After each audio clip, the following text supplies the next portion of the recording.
Leçon numéro 8. La hiérarchie spirituelle et les vrais messagers. Première partie. Les fonctions de la hiérarchie spirituelle. Introduction. La structure de la hiérarchie de la Terre peut se comparer à celle d'une grande entreprise. Quel que soit le niveau où l'on se place, celui-ci est toujours subordonné à une autorité de supervision. C'est ainsi que la divinité dispose de beaucoup d'assistants à divers échelons qui ont la charge de chacun des différents départements de la vie et qu'ils rapportent à leurs supérieurs. Les maîtres ascensionnés et les êtres cosmiques sont les intelligences directrices de la divinité. Ce sont les assistants de Dieu. À la tête de chaque département de vie, il y a un grand être cosmique. Quelques-uns travaillent avec des individus, d'autres avec des groupes, des nations, avec le royaume élémental et la nature. D'autres encore travaillent avec la grande légion ascensionnée, mais quel que soit leur service, ils sont spécialisés dans un domaine particulier. La création et l'entretien de chaque système de monde ont pour but de permettre à tout courant de vie projeté du cœur universel de Dieu de développer une nature spirituelle et de devenir un maître de l'énergie et de la vibration par le contrôle conscient et par l'usage de ses propres facultés créatrices, de la pensée et des sentiments. Pour devenir une telle présence maîtresse, l'étudiant doit accroître en lui-même les qualités des parents divins. Tous les courants de vie ont l'occasion de se réincarner autant de fois qu'il est nécessaire pour acheter la majorité de l'énergie qu'ils ont mal qualifiée en apprenant les leçons qu'offre chacune des vies successives. Chacun doit devenir un directeur divin de son plan de vie, le Père, un fils extériorisé de vertu, le Fils, et un dispensateur du saint réconfort et de l'esprit de vie pour le monde, le Saint-Esprit. Pour favoriser ce développement, 7 rayons cosmiques ont été créés et sont projetés en direction de la Terre en pulsations rythmiques pour donner à la nature spirituelle de l'homme la même nourriture que les saisons offrent au royaume élémental. Ces courants cosmiques sont aussi ordonnés dans leur épanchement sur la Terre que le sont les radiations bénéfiques des saisons printanières, estivales et automnales. L'incarnation est l'engagement volontaire des individus de croître spirituellement, d'imiter Dieu et de devenir co-créateurs avec lui, bien qu'à une échelle plus modeste. L'ascension est le but de toute vie. L'incarnation sur la terre donne à l'homme l'opportunité de devenir dans le futur un co-créateur avec Dieu, disposant de la faculté de créer des planètes, des soleils et des systèmes solaires complets. Une fois que l'individu a qualifié de manière constructive plus de 51% de toute l'énergie qui lui a été allouée au cours de toutes ses incarnations, il a les conditions requises pour se porter candidat à l'ascension. Les maîtres ascensionnés sont des êtres réels et tangibles, prêts à aider l'humanité pour autant qu'on leur demande de le faire. Les maîtres veulent être reconnus comme une force potentielle de promotion du bien commun de l'humanité, mais ils ne réclament pas l'obéissance et ne demandent pas d'être adorés. Un être cosmique comme Victory est un maître ascensionné qui incarne une vertu particulière et qui a décidé d'apporter son aide sur une ou plusieurs planètes. En termes simples, un maître ascensionné est un individu qui fut jadis incarné sur la Terre, mais qui a gagné la maîtrise de ce plan. Il a appris la leçon, ressemble mieux à Dieu et ne doit plus revenir en incarnation. Puis, ayant réalisé son ascension dans son corps spirituel, appelé la présence Ayam, le maître a fait le choix de rester et d'aider l'humanité. Retraite des maîtres ascensionnés. Une retraite de maître ascensionné est un endroit où la substance lumineuse a été magnétisée sur de longues périodes par des êtres ascensionnés. Les retraites se trouvent soit dans le royaume éthérique, soit dans le monde physique, souvent à l'intérieur de montagnes ou d'autres lieux que les curieux ne peuvent approcher. Les membres de la fraternité d'une retraite entretiennent les foyers de lumière et apportent leur aide à ces activités. Par leur radiation et par d'autres moyens, les retraites ont sauvé l'humanité d'une complète désagrégation. Chaque foyer se spécialise en une ou plusieurs qualités divines qui sont périodiquement irradiées vers l'humanité. Connaître les dates d'épanchement d'une vertu divine permet aux étudiants de participer à ce service transcendantal en devenant des transformateurs, réducteurs de la qualité divine irradiée. Cette activité s'appelle le service de transmission de la flamme. Auparavant, sous le régime de la loi occulte, un Sheila sur le chemin devait entrer dans une retraite pour obtenir l'instruction de la loi cosmique et pour atteindre l'ascension, le but final. Les initiations dans les retraites étaient très sévères. Dès 1930, tout cela fut mis de côté. Aujourd'hui, les maîtres dispensent leur enseignement par l'intermédiaire de messagers accrédités et les chélats passent les initiations dans la vie quotidienne du monde externe. La grande fraternité des maîtres ascensionnés.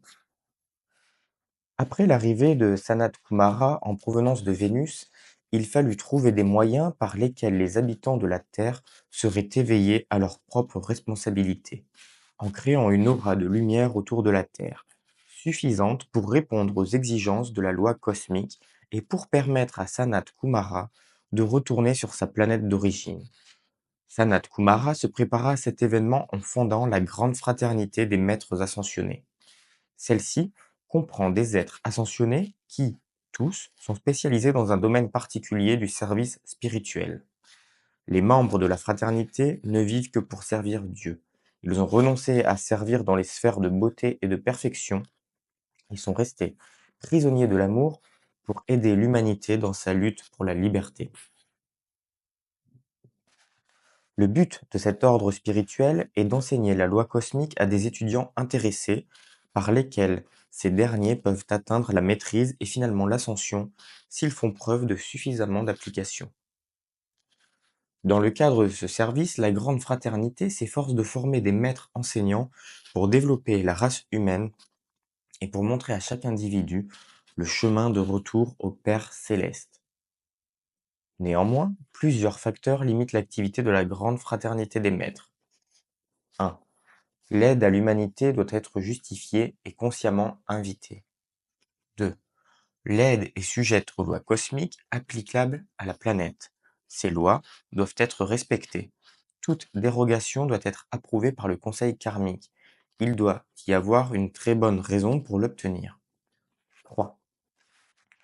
Pour atteindre son but, la Grande Fraternité des Maîtres Ascensionnés dispose d'un stock déterminé d'énergie, renouvelé en principe une fois par siècle. Ce stock est utilisé pour contacter un individu qui servira de messager et de pont entre le royaume humain et le divin. Le messager transmettra les activités de la fraternité à l'humanité et diffusera de nouvelles explications et des compléments d'information de la loi cosmique. Un maître a dit: au cours d'un cycle défini, nous recevons une allocation d'énergie déterminée que nous pouvons utiliser pour l'évolution de la race.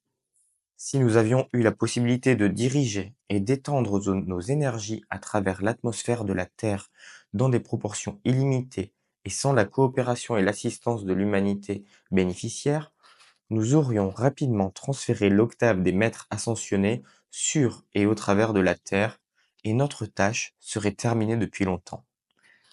La grande loi cosmique impersonnelle exige qu'un investissement en énergie spirituelle soit compensé par la croissance des âmes des hommes que nous essayons d'atteindre au travers d'une entreprise spécifique. Lorsque nous prouvons qu'il y a un équilibre entre l'investissement et le résultat, la loi nous octroie presque automatiquement d'autres quantités d'énergie pour nous permettre de poursuivre notre tâche. Compte tenu de ces restrictions, les membres de la Grande Fraternité des Maîtres Ascensionnés se sentent comblés quand ils constatent que leurs efforts sont tombés en terrain fertile et qu'ils ont produit une bonne réponse. Un maître a dit que si une douzaine de chélats dévoués pouvaient être trouvés en un siècle, la fraternité s'en trouverait fort heureuse. La Grande Fraternité Blanche n'est pas une organisation externe.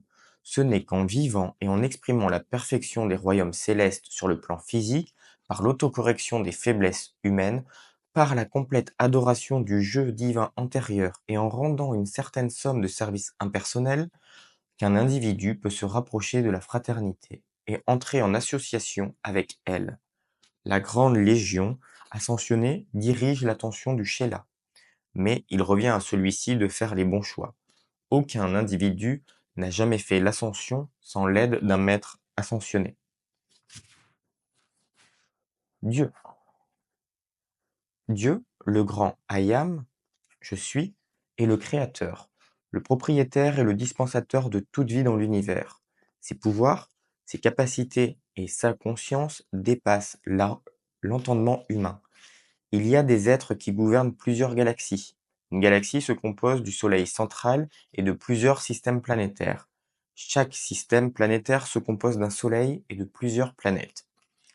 Les foyers de la divinité de notre galaxie sont le Soleil central, gouverné par Alpha et Oméga, et notre Soleil, gouverné par Hélios et Vesta.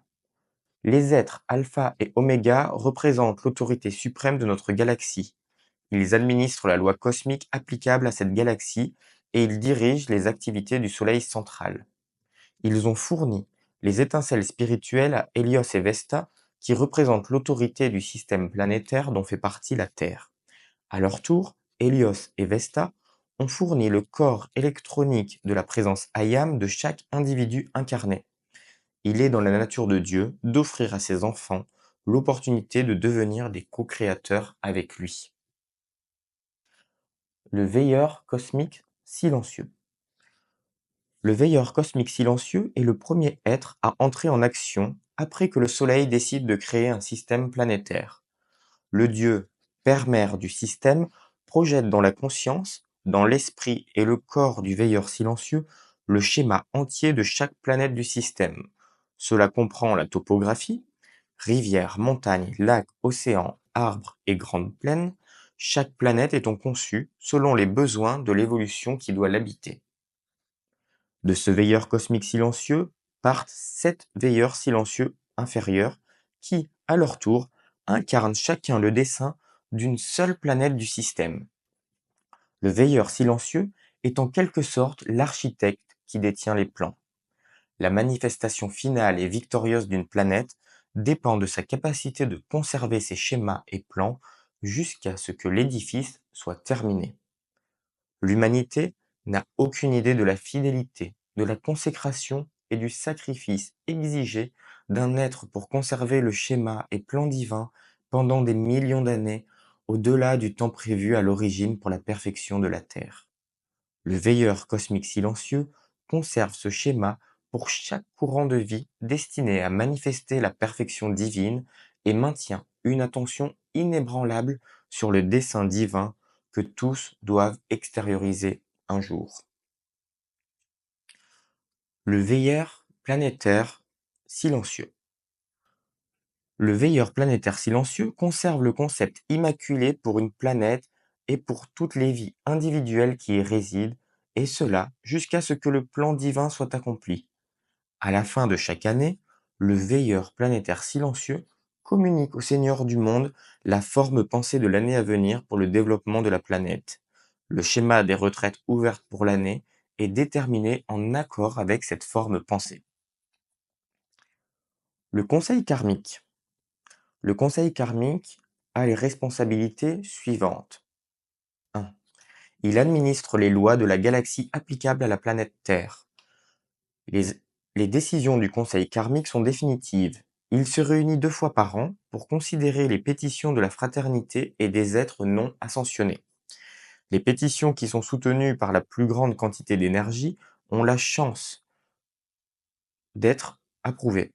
En principe, les pétitions qui reçoivent l'appui le plus soutenu du royaume humain et du royaume ascensionné sont celles qui sont retenues. Cependant, la loi cosmique ne peut être supplantée sauf lors de circonstances exceptionnelles. Il doit y avoir pour cela une très bonne raison. 2. Il tient le livre de la vie, qui est le résumé des expériences de la dernière incarnation de chaque courant de vie ayant passé par l'expérience de la prétendue mort.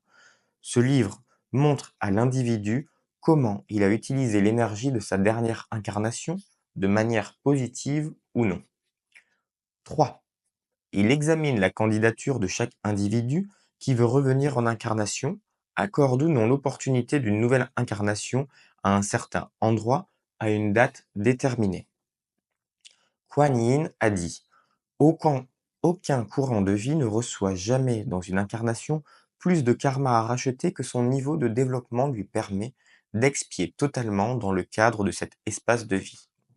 Il n'y a aucune maladie, souffrance ou circonstance faisant partie du karma d'une personne qui, au cours d'une incarnation et par le fait de la loi de la justice et de la miséricorde, puisse dépasser ce que la conscience et le pouvoir de cette personne permet de supporter. C'est la loi. Le conseil karmique n'a pas la prérogative de ne permettre qu'à des Shélas de maîtres ascensionnés de s'incarner. Les masses doivent également pouvoir s'incorporer pour se développer spirituellement et chercher la maîtrise. Les membres du conseil karmique ne sont pas là pour infliger des punitions. Dans leur fonction, leur seul service envers Dieu est de trouver les moyens par lesquels toute âme reçoit la plus grande opportunité de progrès spirituel, la possibilité de régler sa dette à la vie et d'accomplir le but de toute vie, l'ascension. La crainte et la terrible épouvante que le jugement dernier propagé par le monde orthodoxe ont inspiré à l'humanité sont infondées et bien malheureuses. Elles sont basées sur le fait que très peu de gens vivent selon leurs promesses à la lumière et récoltent les fruits de leurs mérites. Le conseil karmique est un corps miséricordieux, d'intelligence soucieuse d'aider, il n'est pas le père fouettard de courants de vie désorientés. Les membres du conseil karmique actuel sont Portia, déesse de la justice, porte-parole du conseil, la déesse de la liberté, Nada, déesse de l'amour, Pallas Athéna, déesse de la vérité, l'Elohim Vista, Kuan Yin, déesse de la miséricorde, et le grand divin directeur, Manu de la septième race souche. Le Seigneur du monde. Le Seigneur du monde est le chef de la hiérarchie spirituelle de la Terre. Il est placé sous la supervision d'Hélios et de Vesta. Le Seigneur du monde supervise la grande fraternité des maîtres. Il sert essentiellement en collaboration avec le conseil karmique et avec l'instructeur du monde. Le premier seigneur du monde fut Sanat Kumara. Il y a des millions d'années eut lieu un concile cosmique. Il était présidé par Alpha et Oméga, les intelligences gouvernant notre galaxie. Lors de ce concile, il fut décidé de dissoudre la Terre en la faisant basculer hors de son axe. Ce fut alors que Sanat Kumara offrit de sauver cette planète en s'y installant, ajoutant ainsi son stock d'énergie positive à celle de la Terre. C'est ainsi qu'une catastrophe fut évitée. Tous les habitants de la Terre sont redevables de leur vie à Sanat Kumara. En 1956, Sanat Kumara put retourner à sa planète d'origine, Vénus.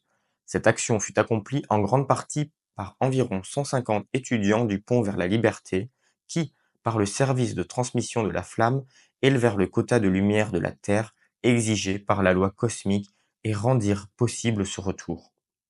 Sanat Kumara reste le régent de la Terre. Il a été remplacé dans sa charge de seigneur du monde par le seigneur Gautama. La qualité particulière du seigneur Gautama est l'équilibre, et il apportera son aide dans l'équilibrage des 4 corps inférieurs des étudiants. Le Bouddha. L'activité et le service d'un Bouddha sont de réduire de hautes vibrations spirituelles et de les irradier sur la Terre. Cela aide à nourrir, étendre et soutenir la lumière chez tous les êtres pendant leur développement sur la planète. Le Bouddha réalise cela par radiation. Cette fonction était occupée jusqu'en 1956 par le seigneur Gautama. Aujourd'hui, elle appartient au seigneur Maitreya. La fonction de Bouddha est la seconde en importance après celle du seigneur du monde. Le Manu. L'évolution de l'humanité s'accomplit au travers des 7 races souches et de leurs 7 sous-races. Un Manu est un être parfait qui dirige l'arrivée, le développement et l'ascension d'une race souche particulière.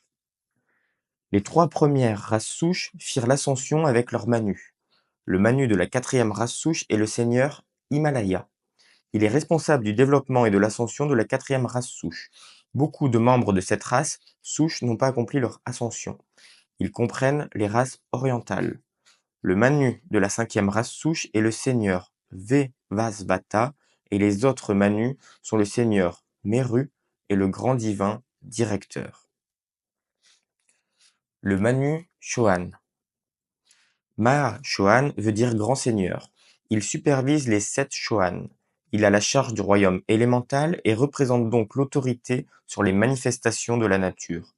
Il est l'aimant qui attire l'énergie du soleil et la fournit à la nature et à l'humanité.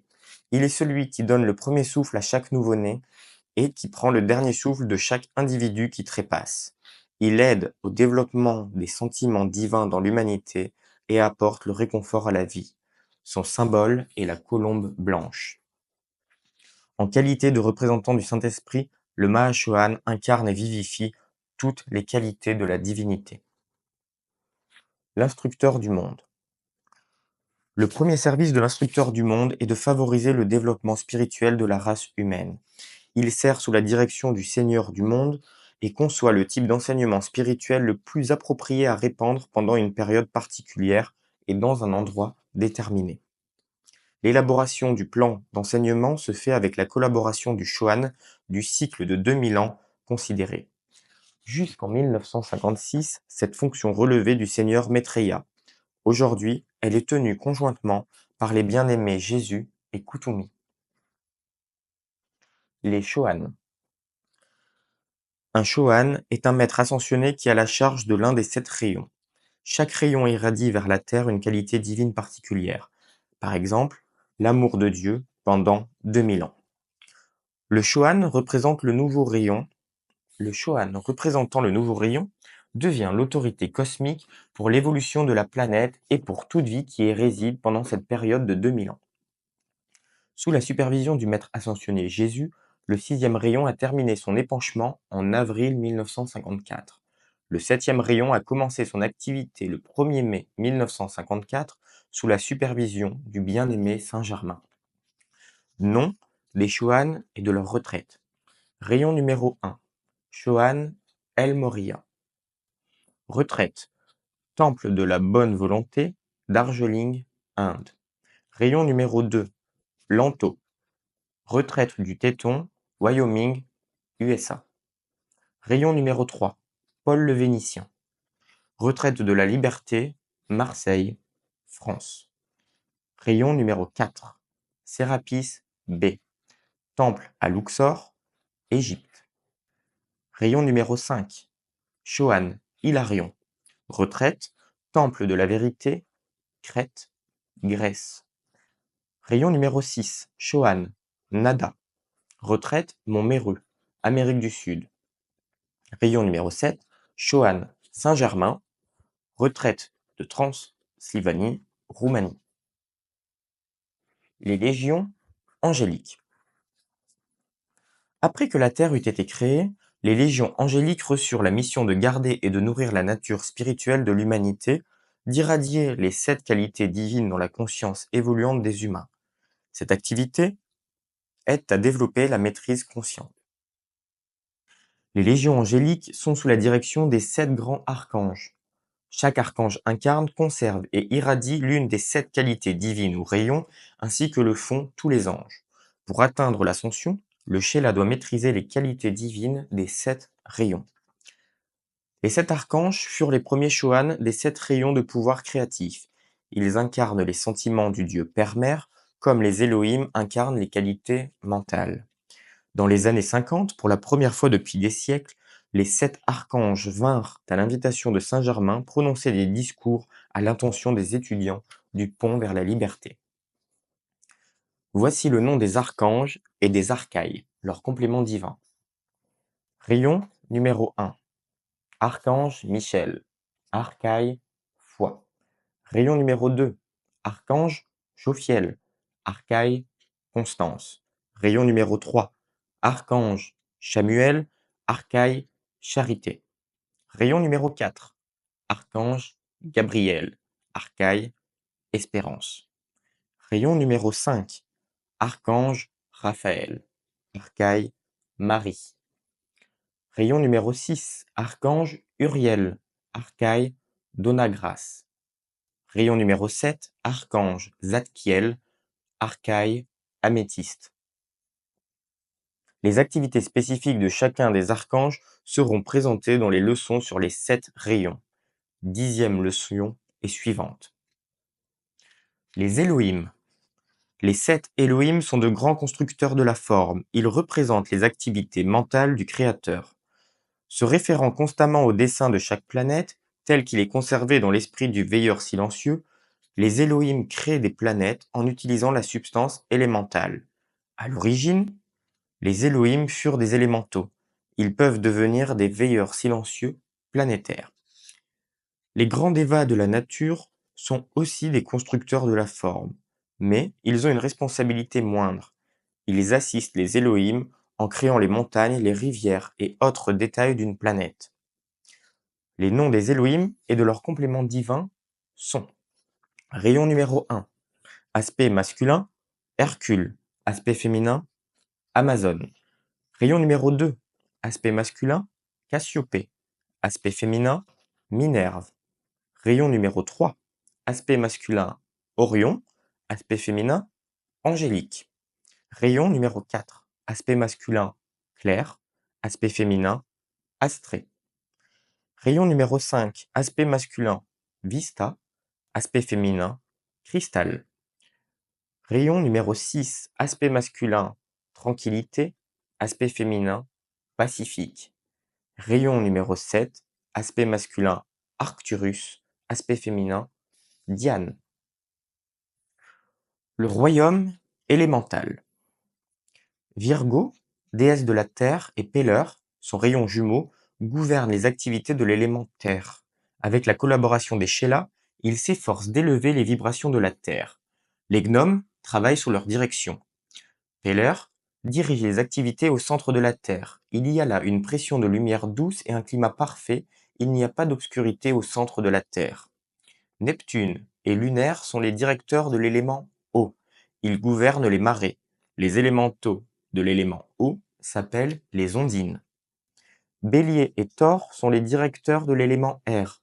Leurs activités s'étendent à la purification de l'atmosphère de la Terre. Les sylphes ont également cette fonction. Thor gouverne l'action du vent.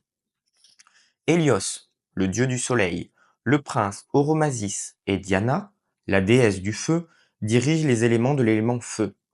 Diane, déesse du feu, et Diane, flamme jumelle de l'Elohim Arcturus, sont des courants de vie différents. Oromasis, le maître ascensionné féminin Nada et l'être cosmique Victory peuvent être invoqués pour éliminer le désir d'alcool et de nicotine. Nada et Victory peuvent aussi être appelés pour éloigner le désir de drogue créatrice de dépendance. Les salamandres sont les êtres de l'élément feu. Amaryllis est la déesse du printemps. Les dévas de la nature travaillent avec elle. Deuxième partie, les vrais messagers. Quel messager suivre? Quand une personne est prête à faire tous les efforts possibles pour progresser dans la compréhension spirituelle, la première décision à prendre est le choix du bon instructeur.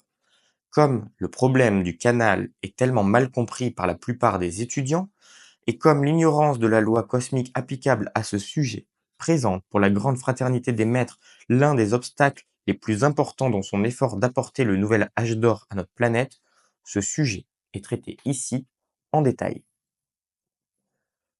Faire la distinction entre plusieurs présentations de l'enseignement des maîtres ascensionnés est une tâche des plus difficiles, prise le plus souvent trop à la légère par les étudiants, par les débutants et même par les plus avancés. De nombreux prétendus canaux, médiums, commandants d'étoiles, messagers et guides spirituels poussent comme des champignons, réclamant l'attention des étudiants, offrant le nec plus ultra, défiant l'étudiant avec des slogans tels que «Voulez-vous rester en arrière?».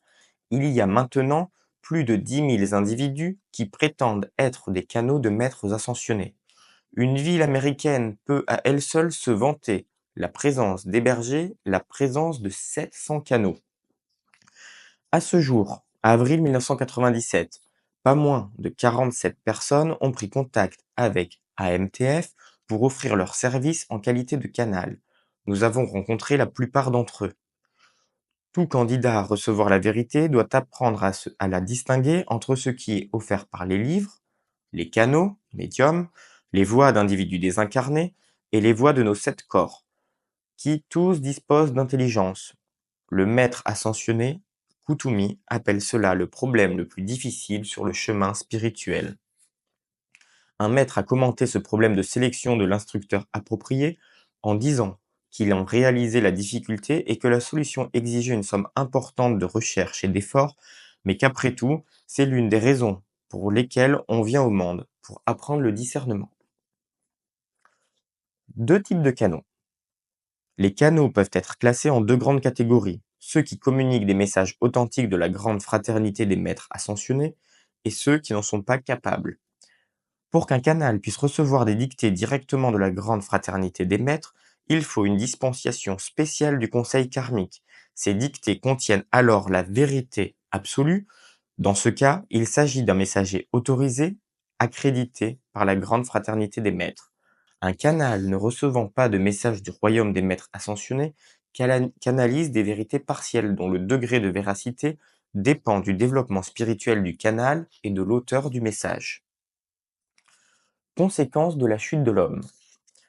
Très souvent, nous entendons dire « Je sais qu'il y a beaucoup de faux prophètes, mais je peux savoir par mes sentiments et par la petite voix tranquille dans mon cœur si, oui ou non, un canal particulier est véritable. » Le problème est que la chute de l'homme a créé le voile de Maya. Ce voile nous a coupés de la présence visible et de la voix de nos instructeurs, maîtres ascensionnés et archanges. Le cordon de lumière venant de notre présence Ayam a rétréci d'un diamètre de plus d'1 mètre à 1,5 mm. À cause de la mauvaise qualification de notre énergie au cours de centaines d'incarnations, nous avons chu du haut d'un état divin et nous avons tous contribué au karma de la race. Pour la première fois, la crainte s'est inscrite dans nos 4 corps inférieurs. Racine de tous nos maux, l'ego est né. Les voies de nos 4 corps inférieurs, en plus de nos sens, ont construit ce que nous appelons notre conscience. Cette conscience s'est mise à tâtonner dans l'obscurité, et l'homme a perdu le contact pur qu'il avait à l'origine avec sa présence Ayam. Le fait que nous soyons encore incarnés montre que nous avons qualifié notre énergie de manière discordante pour plus de 50%. C'est pourquoi il nous faut non seulement écouter la voix dans notre cœur, mais aussi celle de nos facultés les plus développées, qui sont la logique et la raison. Le bien-aimé Moria a dit « Testez, testez, testez toutes les activités dans lesquelles vous mettez votre foi et celles à laquelle vous accordez le pouvoir de votre attention, avant que vous ne soyez induits à faire les malheureuses expériences pouvant résulter de votre acceptation aveugle de ce qui vous est présenté comme la vérité dans le visible et l'invisible. Cela comprend l'attention que vous porterez aux caractéristiques d'un vrai canal fourni par les maîtres ascensionnés en les comparant à celles d'autres canaux. La difficulté de discerner. Le maître ascensionné Kutumi a dit distinguer entre les nombreux choix réclamant l'attention des étudiants est une chose bien difficile. L'étudiant doit être prêt à consacrer une grande quantité de temps et d'énergie pour chercher et trouver lui-même quel messager il doit suivre. De plus, se familiariser à nouveau avec la voix de sa présence ne peut être réalisé du jour au lendemain. Reconnaître la voix de sa propre présence nécessite une application journalière persistante, des années d'études, de nettoyage et d'harmonisation des 4 corps inférieurs. C'est comme recommencer à aller à l'école et chacun sait qu'il faut d'abord passer par l'école primaire et le lycée avant d'entrer à l'université. La grande majorité des étudiants des maîtres ascensionnés, probablement plus de 90%, se regroupent autour des canaux d'aujourd'hui, 1997, et acceptent leurs déclarations avec crédulité sans essayer d'examiner leurs assertions. Ils ne comprennent pas que, faute d'avoir prêté attention à la voix de leur présence Ayam pendant peut-être des centaines d'incarnations, il est très difficile pour qui que ce soit d'en recevoir un message clair et continu. Pour en être capable, il faut une dispensation majeure permettant au maître de sagesse d'apporter une aide spéciale au messager. Par exemple, Saint Germain apparut à Monsieur Ballard sur le mont Shasta dans son corps tangible de maître ascensionné et, durant la dispensation du pont, un chérubin fut spécialement désigné pour veiller à la clarté des communications transmises à Géraldine innocente. Kutumi a dit « Au cours des siècles innombrables qui se sont écoulés depuis la chute de l'humanité, une conscience atomique a enrobé le cerveau, ce qui fait que les vibrations plus fines de la présence ont plus de peine à la traverser et que l'esprit externe a plus de difficultés à les interpréter correctement. Je veux vous dire que lorsque vous êtes sur le point d'entrer dans le cœur du silence, quand vous allez communier avec votre propre jeu divin, vous devez être extrêmement attentif à la réponse que vous recevez en premier de vos propres corps et de votre conscience extérieure. Vous êtes vous-même un mécanisme complexe, un individu septuple, et bien que la gloire de votre corps électronique, de votre corps causal et de votre singe christique ne puisse jamais vous induire en erreur, les 4 corps inférieurs, dans lesquels opère votre âme, ont une conscience, des désirs, des appétits et une volonté qui leur sont propres. Ces voix, cette conscience, ces volontés et cette intelligence intérieure essayent souvent de servir leurs propres fins et d'abuser la conscience externe en se présentant comme la source des directives. Mes bien-aimés, dans toutes les vies que vous avez vécues, vous vous êtes assis devant beaucoup d'instructeurs qui vous ont prêché le vrai et le faux. Ces concepts sont ancrés dans votre corps mental. Quelques-uns, solidifiés, pétrifiés, y dorment depuis des siècles. En même temps que la flamme commence à brûler en vous-même, ce qui y dort se revivifie. Alors surgit le souvenir de ces enseignements anciens.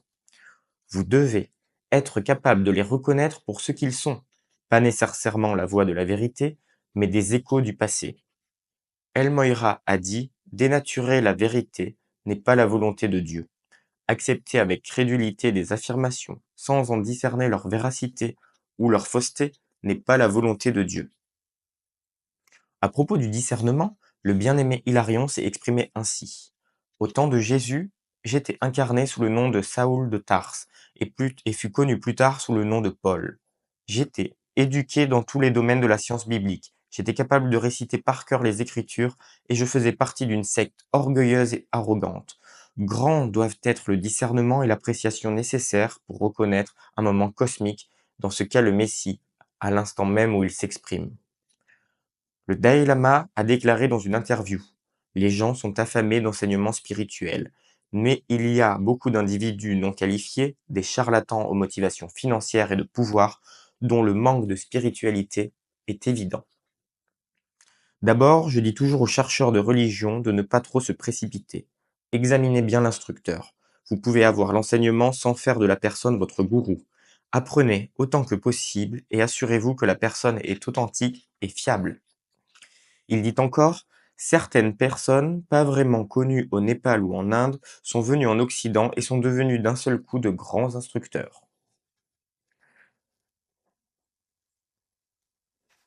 Demandez l'aide d'un maître. Le bien-aimé Kutumi a déclaré: pour discerner la voie du silence, vous pouvez faire appel au grand seigneur Bouddha, au seigneur Maitreya ou à moi-même, si vous le voulez.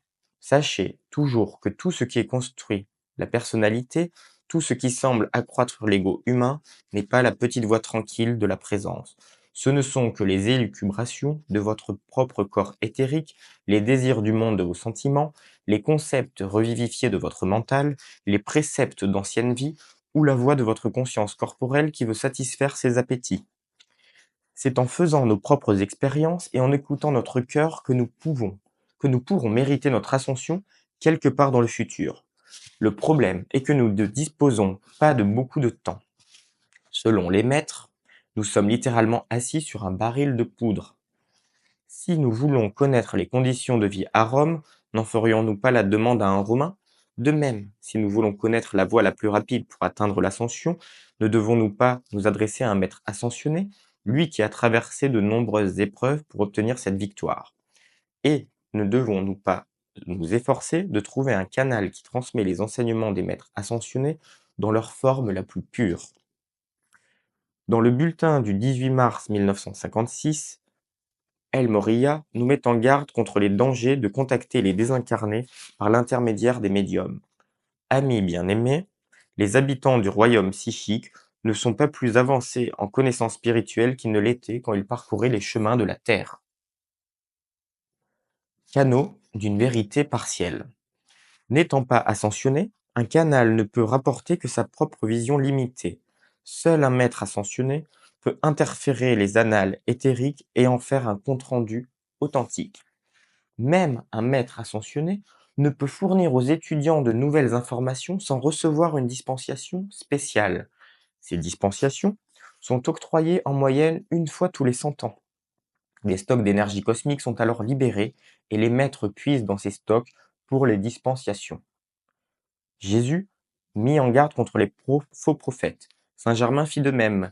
Cependant, les étudiants doivent être conscients non seulement de ceux qui donnent volontairement de fausses informations, en partie pour satisfaire leur ego, mais aussi de médiums sincères qui servent de canal à partir d'un niveau inférieur à celui des maîtres ascensionnés. Dans un article intitulé La vérité à travers le filtre des concepts humains, voir le premier rayon. Le bien-aimé El Morya parle aux étudiants de la grande difficulté rencontrée par un être non ascensionné s'il veut être le canal entre le plus haut royaume et le plan physique. Il y explique qu'il y a beaucoup de royaumes intermédiaires entre le royaume physique dans lequel vivent les étudiants et ceux des maîtres ascensionnés. Il y a d'abord la conscience du cerveau, qui est sujette aux sens, la vue, l'ouïe, etc. Puis le royaume astral, aussi appelé le plan psychique. Puis il y a le royaume mental inférieur, le royaume éthérique. Ensuite, le plan où réside le Saint-Jeu christique, qu'on appelle le royaume mental supérieur. C'est seulement après avoir traversé tous ces royaumes qu'on arrive au niveau de la présence Ayam. Alors, l'aspirant se trouve devant la difficulté de se souvenir de sa vision. Il doit réintégrer l'ascenseur pour redescendre à travers tous ces royaumes de conscience et beaucoup oublient partiellement ou totalement la vision au cours du voyage du retour. De cette description, nous retenons que seuls ceux qui sont capables d'obtenir l'assistance d'un maître ascensionné peuvent canaliser la vérité absolue depuis leur royaume. Tous les autres, en dépit de ce qu'ils prétendent, ne sont capables que de transmettre une vérité partielle. Les messagers de ce type ont été répertoriés par El Morya dans les catégories du désir illusoire et de l'imagerie idéalisée.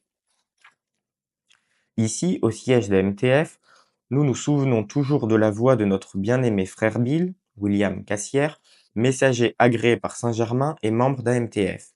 Il nous avait dit: de l'autre côté, il y a d'innombrables individus qui prétendent absolument être Kuthumi et Saint-Germain, et bien sûr ils ne le sont pas. Ces entités essayent de parler à qui voudra bien les écouter. De faux canaux sont-ils responsables du naufrage de l'Atlantide? Y a-t-il des canaux frauduleux? Oui, il y en a. Saint-Germain fit part aux étudiants d'une expérience qu'il avait eue longtemps auparavant. Un individu l'avait suivi de ville en ville, défaisant beaucoup de biens que Saint-Germain avait accomplis. Citons Paul le Vénitien. Nous savons que beaucoup d'individus désincarnés, encore déterminés à en faire à leur guise, dans le monde de la forme, utilisent un individu incarné, ayant avec eux une affinité vibratoire. Toutes les créations astrales et psychiques, de même que leurs créateurs, sont habituellement des activités vampiriques vivant de la foi et du pouvoir de personnes insensées qui souhaitent développer leur ego pour des raisons personnelles. L'orgueil, en particulier spirituel, précède toujours la chute. En cette heure cosmique, la chute viendra plus vite et apparaîtra aux êtres doués de discernement plus évidente que dans le passé. C'est pourquoi ici, sur le troisième rayon, nous implorons tout Sheila sincère de demander à l'archange Michel qu'il le coupe immédiatement de toutes les sources connues et inconnues qui, à tout moment, pourraient l'utiliser en tant que canal d'expression de leur activité destructrice, et qui lui permettent de reconnaître et d'exprimer sur terre en toutes circonstances la vraie, la réelle bonté éternelle de Dieu, telle qu'elle s'exprime toujours dans les cieux.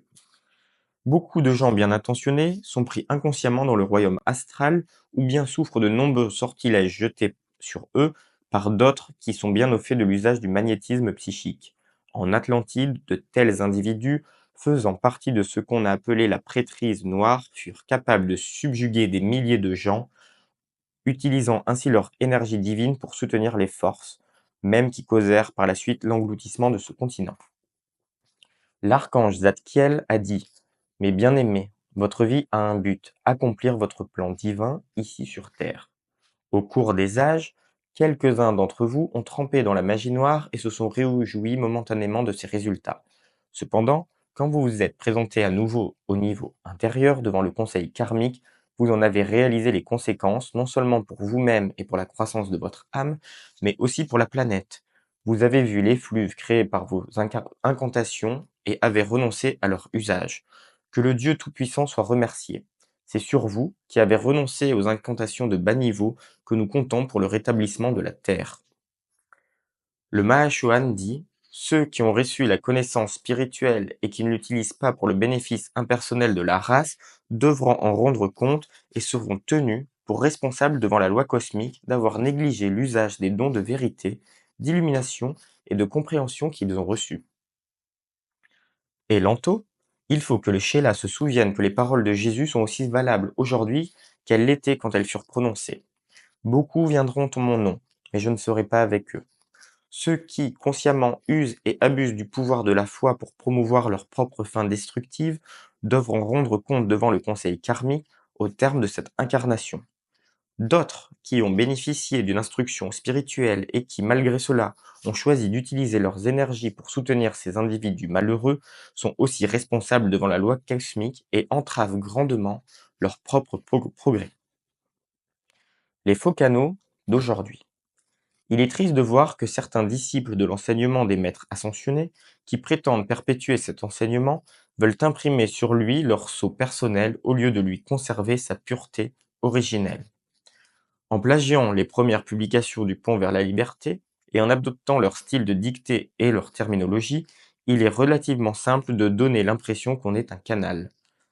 Voilà pourquoi les étudiants doivent fournir une somme considérable d'efforts personnels pour séparer le bon grain de l'ivraie. Voici ce que dit à ce propos l'archange Zadkiel. Certains individus qui ont utilisé dans le passé les pouvoirs de l'invocation à des buts non constructifs, spécialement en Atlantide, sont à nouveau incarnés aujourd'hui. Un grand nombre d'entre eux ont réappris ce pouvoir de l'invocation et laissez-moi vous dire, mes bien-aimés, qu'ils sont en train de l'utiliser pour canaliser de l'énergie à l'intérieur de l'ordre blanc, exactement comme ils l'ont fait quand nous avions notre magnifique le temple dans les environs de l'île de Cuba. De plus en plus d'individus qui d'abord ont adhéré à l'ordre blanc ont commencé à jouir du phénomène créé par ceux qui voulaient accroître leur sentiment de pouvoir, de glorification personnelle ou de gain financier. Les masses intéressées à ce phénomène, dont la nature est temporaire, n'ont pas adhéré aux principes de pureté, d'altruisme et de piété, qui sont les exigences absolues pour faire partir de la vraie prêtrise de l'ordre de Zadkiel. Voici comment un autre canal a décrit les circonstances dans lesquelles elle, il s'agit d'une femme, a commencé à recevoir des dictées. Elle a déclaré: bien, j'ai pensé que si Géraldine avait reçu des dictées, je pouvais le faire aussi. Je m'assis et les dictées arrivèrent. Il y a plusieurs organisations dont les leaders ont eu leurs racines au cœur du pont vers la liberté. Quand ils commencèrent, ils se conformèrent plus ou moins à l'enseignement du pont vers la liberté. Ils copièrent les journaux mot pour mot, mais ne reconnurent jamais le mérite de leurs sources. Sous la pression de leurs étudiants, ces leaders autoproclamés commencèrent alors à donner des dictées qui, souvent, diluaient et modifiaient le message original.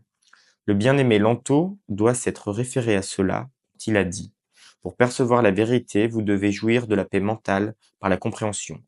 Apporter cette paix est l'un des services de ceux qui servent avec moi sur le deuxième rayon.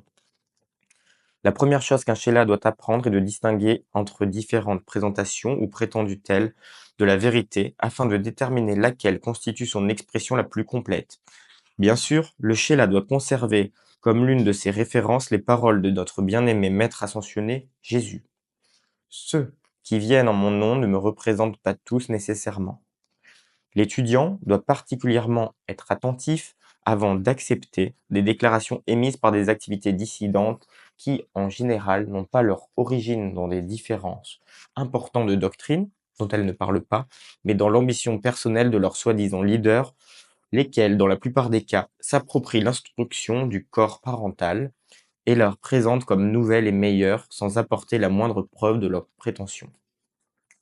Beaucoup de canaux emploient un langage fantaisiste, sans consistance interne, qui rend difficile d'identifier leurs prétentions. Et ils opèrent de manière très astucieuse. Certains collaborent entre eux, se reconnaissent mutuellement comme des canaux, refusent d'analyser ou de critiquer les affirmations de leurs acolytes, suivant la maxime: si tu me soutiens, je te soutiendrai aussi. Dans un livre, il est écrit: nous vous encourageons à tous à devenir des canaux. Cela vous permet d'obtenir vos propres informations multidimensionnelles, vous confère une plus large perspective et vous affranchit d'une autorité externe. De plus, c'est amusant et extatique. Dans un autre, on peut lire: Actuellement, nous représentons plus de 20 auteurs. La plupart servent de canal à Sananda, Ashtar, l'archange Michel, l'archange Ariel, Hilarion, Marie et Kuan Yin. Ils ont besoin de votre soutien pour que leurs messages canalisés parviennent à toute la nation. Il est recommandé de ne pas critiquer, mais n'est-il pas aussi correct de dire la vérité? Beaucoup de groupes et d'individus transmettent une vérité partielle, et beaucoup d'étudiants en bénéficient. L'énergie irradiée par ces étudiants et dirigée vers les maîtres ascensionnés les aide à accroître leur assistance à la Terre. Par ailleurs, ces groupes et individus atteignent des gens, de par leur situation et leur état de conscience, que l'organisation bénéficiaire de la dispensation peut ne pas être en mesure d'atteindre.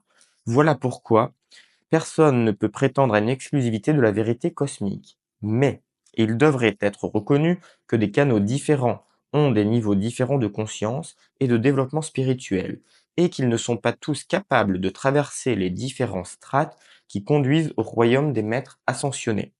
De plus, la cause des grands êtres pourrait accumuler une dynamique bien plus importante si les étudiants pouvaient reconnaître les vrais enseignements des maîtres ascensionnés et les suivre. En conséquence, le chercheur sur le chemin de la vie victorieuse doit être prêt à consacrer une somme considérable de temps pour apprendre le discernement. Se limiter à lire quelques livres ou participer à quelques leçons n'est pas suffisant. L'étudiant doit emprunter un chemin de recherche déterminé et intensif pour trouver la source de vérité la plus élevée.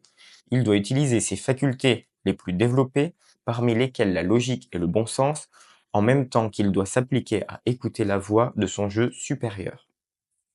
Une communication parfaite entre les maîtres ascensionnés et êtres non ascensionnés est extrêmement et très très particulière. Comment reconnaître les vrais messagers? Les maîtres ont donné quelques règles pour distinguer les vrais messagers de la grande fraternité de ceux qui ne le sont pas. 1. Le trait caractéristique de la personnalité d'un vrai canal est la véritable humilité. Les maîtres ont dit: l'un des facteurs déterminants ayant provoqué la destruction de Mu et de l'Atlantide fut l'arrogance spirituelle de ceux qui avaient la charge des temples. Toute ambition personnelle, tout ego ferme immédiatement la porte. Si le don de transmission est utilisé pour promouvoir le jeu personnel, la personnalité extérieure du canal, les maîtres ascensionnés retirent immédiatement leur assistance. Nous citons le bien-aimé Kutumi: ce qui, même de la manière la plus subtile, stimule les corps inférieurs et l'âme vers un accroissement personnel et l'inflation de l'ego séparé, n'est pas de Dieu. 2. La motivation du canal est extrêmement importante. Sa motivation est-elle de servir la lumière ou de faire de l'argent avec les instructions? La seule motivation des messagers de la grande fraternité des maîtres ascensionnés est de servir les grands êtres.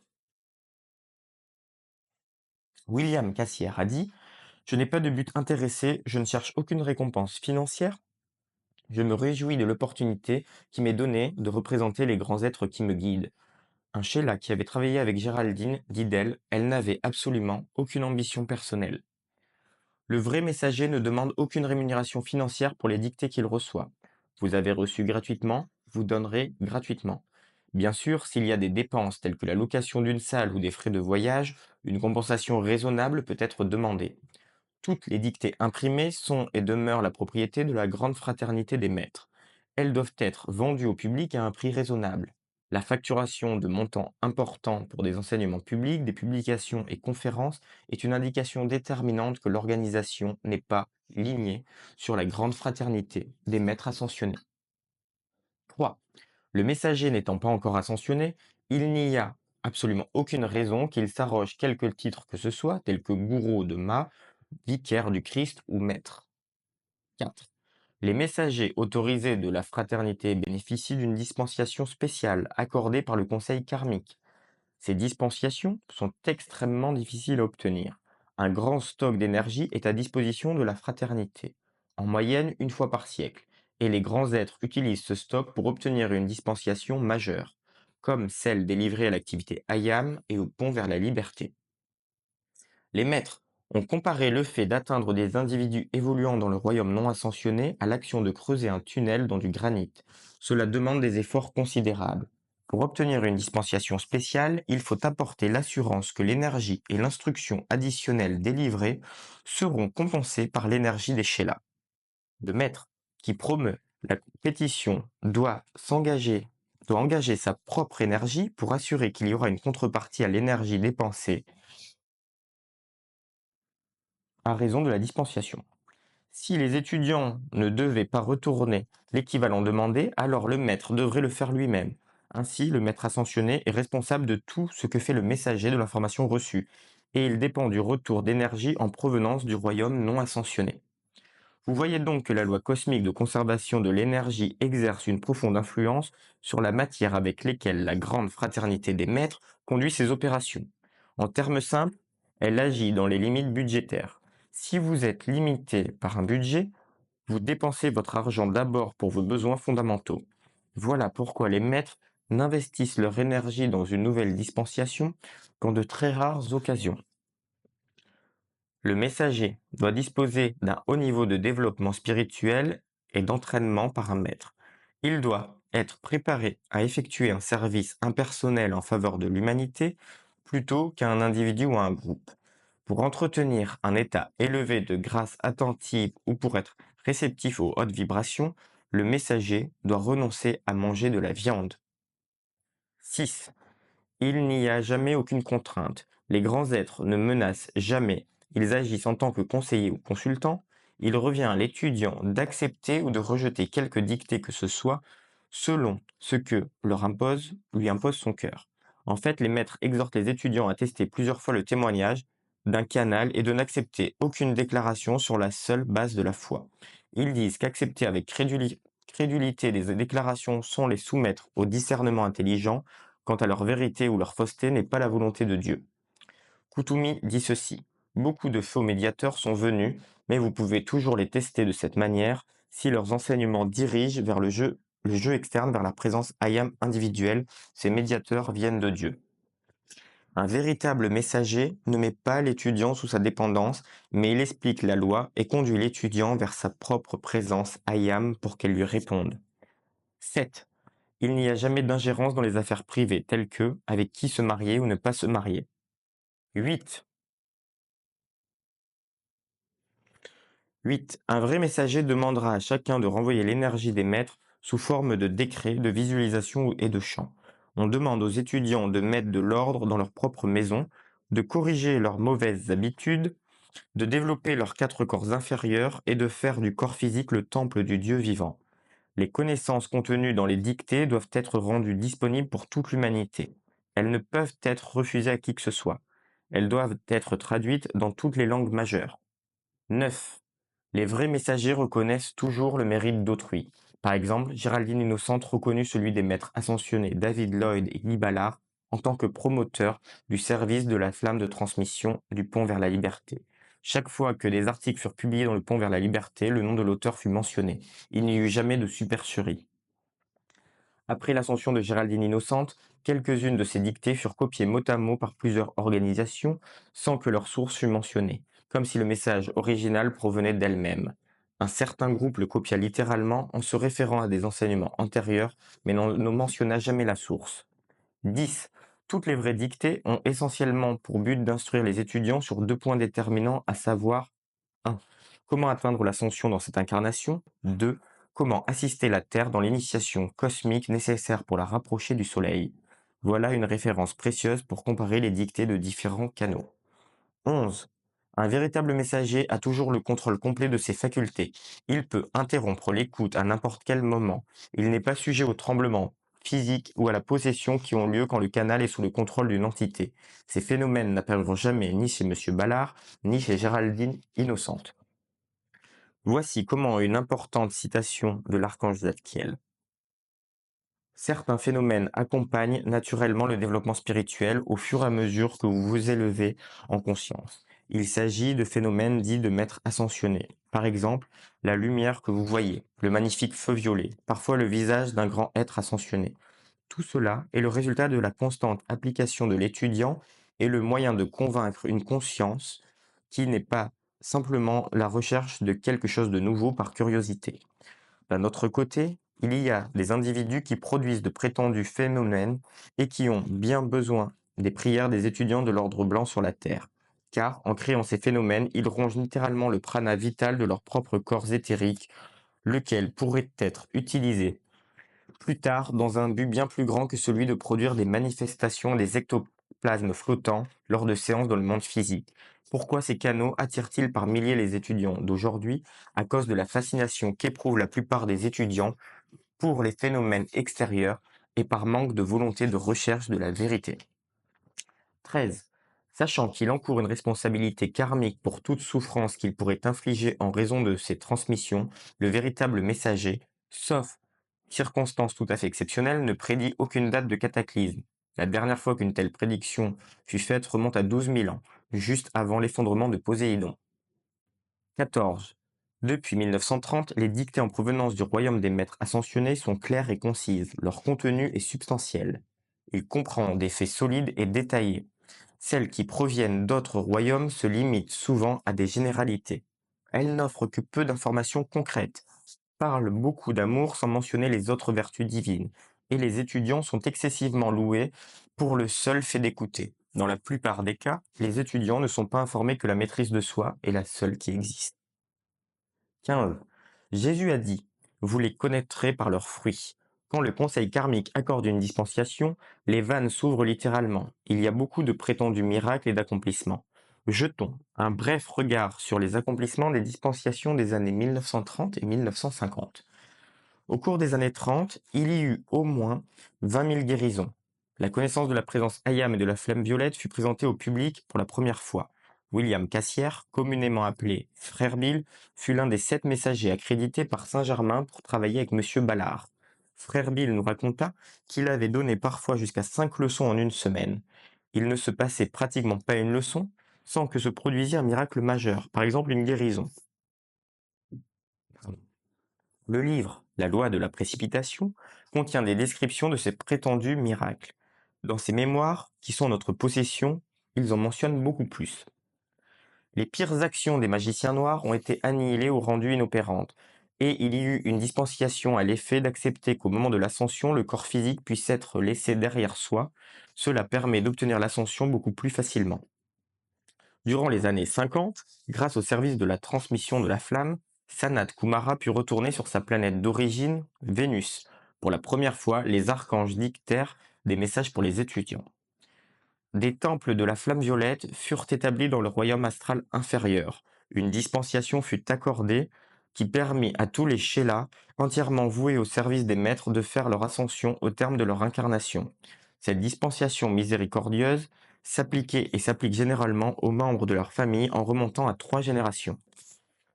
L'archange Michel s'exprime de la manière suivante à propos des accomplissements pour l'année 1953 des étudiants du Pont vers la Liberté. Des centaines de milliers d'élémentaux ont été définitivement libérés de déformations. Par exemple, dans les corps de nains et de gnomes et d'autres concepts de désintégration qui se situent au-dessous de leur magnifique schéma naturel. Les appétits sexuels et désirs de drogue, de tabac et d'alcool ont été réduits d'environ 18%. Cela signifie que la pression qui s'exerce sur la faible conscience externe ne sera plus aussi forte, que le désir de satisfaire ses besoins ne sera plus aussi contraignant.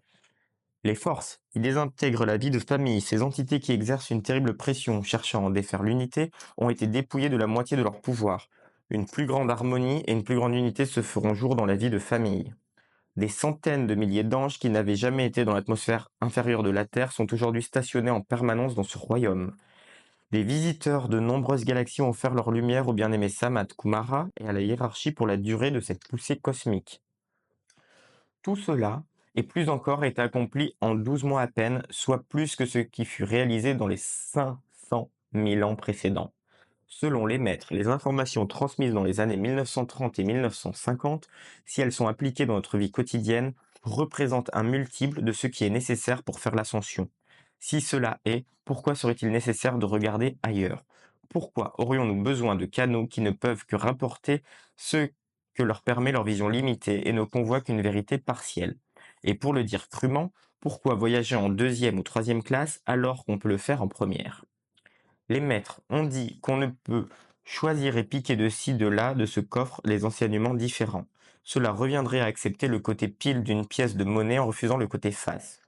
Nous ne pouvons mélanger les enseignements des maîtres avec ceux des canaux d'aujourd'hui. Après tout, c'est de votre ascension qu'il s'agit. Quand Jésus s'adressait à la foule, il ne consultait pas d'abord le village psychique. Il enseignait ce qu'il avait appris dans les temples de la fraternité. Une fois que le chercheur a trouvé ce qui est bon à son avis, il devrait s'y tenir. S'il veut réussir dans ce qu'il entreprend, il ne doit pas mélanger les enseignements de deux écoles différentes, même si l'une d'elles prétend être similaire à l'autre, même si elle devrait favoriser et démontrer l'expansion de l'autre.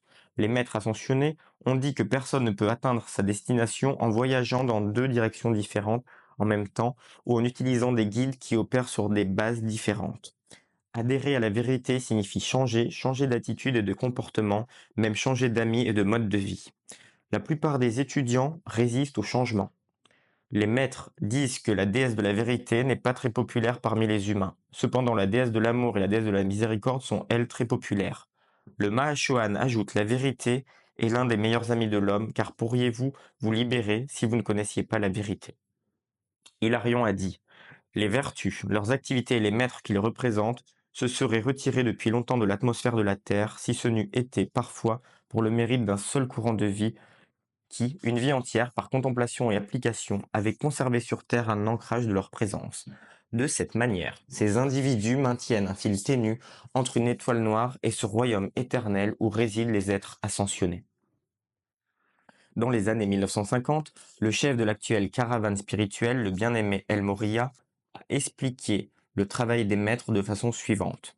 Amis bien-aimés de lumière et d'amour, les autres maîtres ascensionnés et moi-même sommes engagés dans la construction d'un pont qui durera jusqu'à ce que chaque homme, chaque femme et chaque enfant appartenant à la présente évolution soit passé du royaume de l'imperfection et de la limitation à la liberté de Dieu.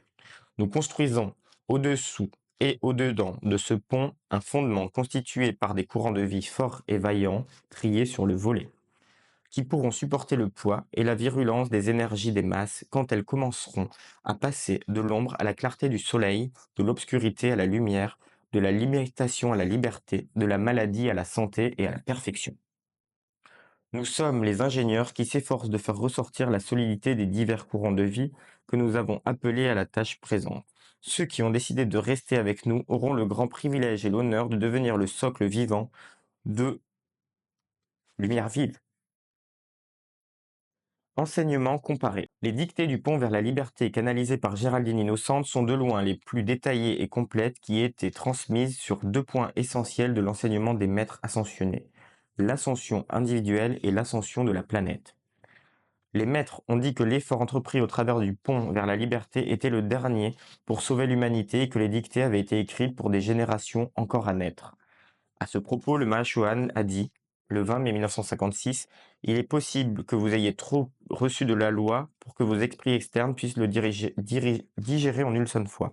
Cependant, nous pensons que, pour le salut de ceux qui vous suivront, pour toute une évolution de gens qui pourraient bénéficier d'un enseignement que vous, peut-être, n'aurez jamais à utiliser, nous avons avantage à profiter du contact temporaire entre le royaume des maîtres ascensionnés et le royaume humain pour vous transmettre autant de la loi que possible.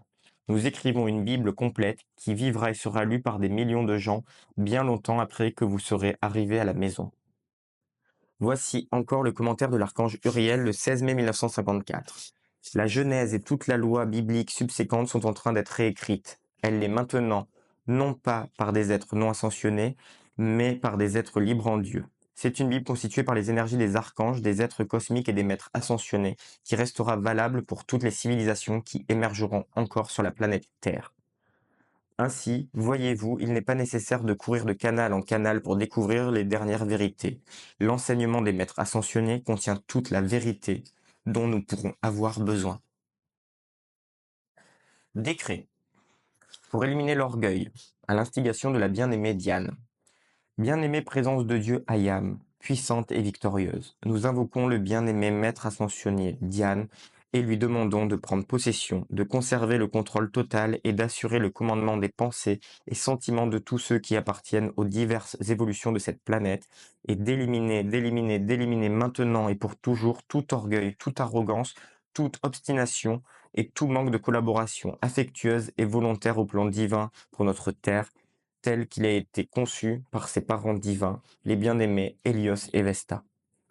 Remplacer, remplacer, remplacer ses qualités imparfaites et ses habitudes de pensée et de sentiment par le concept immaculé de l'Élohim de pureté pour le plan divin, par notre propre désir divin et par notre capacité à conserver la perfection de ce dessein. Introduisez, introduisez, introduisez dans notre monde mental et émotionnel et dans ceux de toute l'humanité le sentiment de divine courtoisie de nos parents divins Hélios et Vesta. Saturez l'atmosphère terrestre de vos sentiments et de coopération aimante, de pureté et de perfection de la vie, afin que l'humanité puisse absorber ses qualités et représenter tout ce que ces présences divines ont depuis l'origine voulu qu'elles soient. Nous acceptons consciemment que cela soit fait maintenant, et nous vous remercions de votre aide affectueuse et de votre protection permanente, ainsi soit-il. Pour reconnaître la vérité. Au nom et par l'autorité de ma propre présence Ayam, j'appelle la bien-aimée Vesta, mère de la vérité de notre soleil physique, la bien-aimée Pallas Athéna, déesse de la vérité, le bien-aimé archange Raphaël, archange de la vérité, le bien-aimé Hilarion, Choane de la vérité, et la fraternité sur l'île de Crète. Introduisez, introduisez, introduisez la belle flamme verte de vérité cosmique et christique dont la cause est le noyau de toute ombre de création humaine. Introduisez, introduisez, introduisez la flamme verte de vérité cosmique et christique dans tous les étudiants appartenant à la radiation de la fraternité et donnez-leur le pouvoir de discernement si nécessaire en ce moment. Bien-aimée présence Ayam, bien-aimée présence Ayam, bien-aimée présence Ayam. Je l'ordonne, je l'ordonne, je l'ordonne. Fais-le ce jour, fais-le ce jour, fais-le ce jour. Fais-le pour toujours, fais-le pour toujours, fais-le pour toujours. Pour la grande fraternité blanche, puissante présence Ayam, je fais appel au bien-aimé Hélios et Vesta, au bien-aimé Alpha et Oméga, au bien-aimé Sanat, Kumara et Vénus, et à tous les soleils de notre galaxie. Mettez à disposition de la grande fraternité blanche la lumière de 10 000 soleils pour exécuter aussi vite que possible le plan divin pour la Terre. Bien-aimé présence Ayam, bien-aimé présence Ayam, bien-aimé présence Ayam, par ordre cosmique, par ordre cosmique, par ordre cosmique. Fais-le ce jour, fais-le ce jour, fais-le ce jour, fais-le pour toujours, fais-le pour toujours, fais-le pour toujours. Merci.